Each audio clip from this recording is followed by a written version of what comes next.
Guys, welcome to my YouTube channel. If it's your first time here, I'm Glory. If you're returning back, you're welcome and I love you.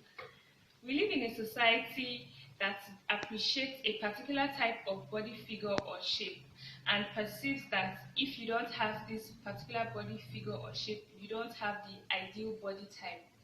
Hence the reason for my topic today, body shaming. Yes, today I'll be discussing about body shaming. So what exactly is body shaming? Body shaming is an act or a practice of bullying, criticizing, and giving humiliating comments about a person's physical appearance. In general, it's just giving negative comments about a person's physical appearance.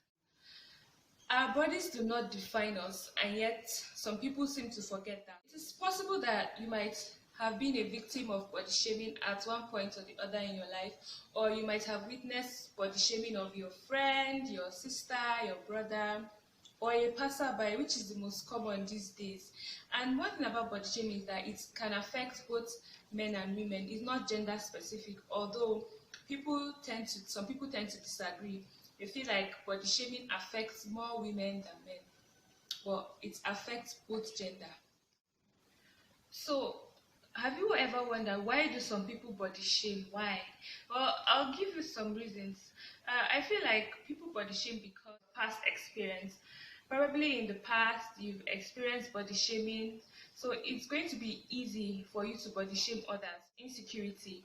If you have an insecurity or you have insecurities, that could be a possible reason why you body shame others. Then I'll say jealousy. Yes, you feel like this person's figure or this person's body type has an advantage over yours. You can't achieve that particular body type. What you have to do is body shame others or body shame that person. These are some of the few reasons why I feel people body shame others. I'll be discussing types of body shaming. There are basically two types of body shaming. The first type is body shaming that comes from yourself. Yes, if you constantly find yourself comparing yourself with another person, or you think bad about your body, then you are body shaming yourself.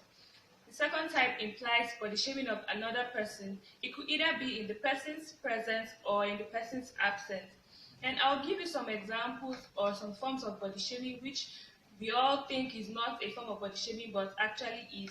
So the first is you always comment on people's quantity of food or choice of food.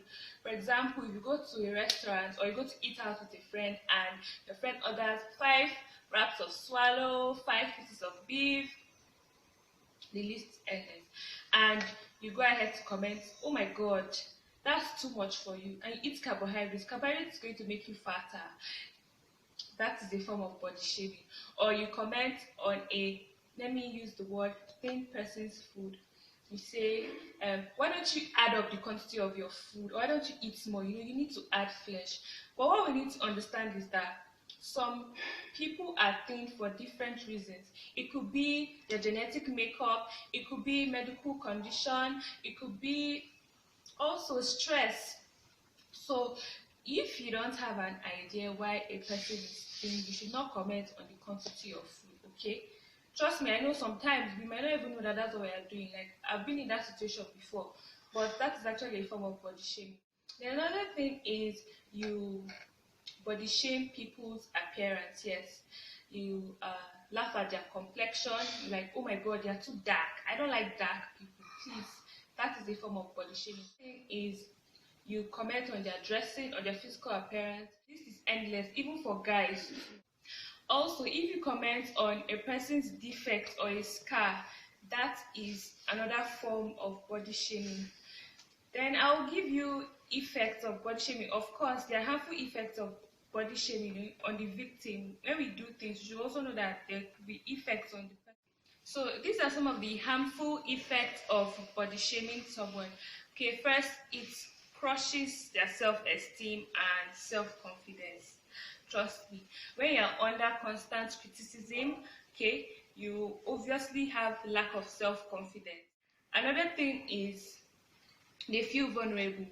They oftentimes feel like they are being observed by people, so they are always conscious of what they wear or where they go to. That's another harmful effect. Another thing is shyness. Yes, they feel shy most of the time, and they are afraid to interact with people. You're afraid of social gatherings because of the effect of body shaming. At times depression, at times isolation. The effects of body shaming is a lot.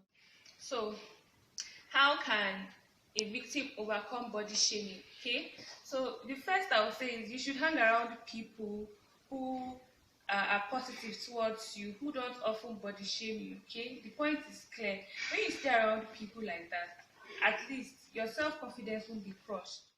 So another point is you have to love your body regardless of what others are saying. Okay, and you should also find a way to improve your physical condition, not because of what others are saying, but because of your own happiness and health. Because if you do that because of what others are saying, if you like want to improve your condition because of what others are saying, you might end up getting frustrated. So you should do it because you want to find your own happiness and because you want to improve your health. So the last point is you should ask for professional help. Don't take it for granted. It's highly recommended. Please, you should do that. Okay? So guys, please let us try and encourage each other to stop the act of body shaming. I'm not saying it's something that you can stop, no, but at least we should reduce it. I hope you enjoyed watching my video. Don't forget to like, don't forget to comment and subscribe. Have a lovely weekend or have a lovely day, and I'll see you next time. Bye.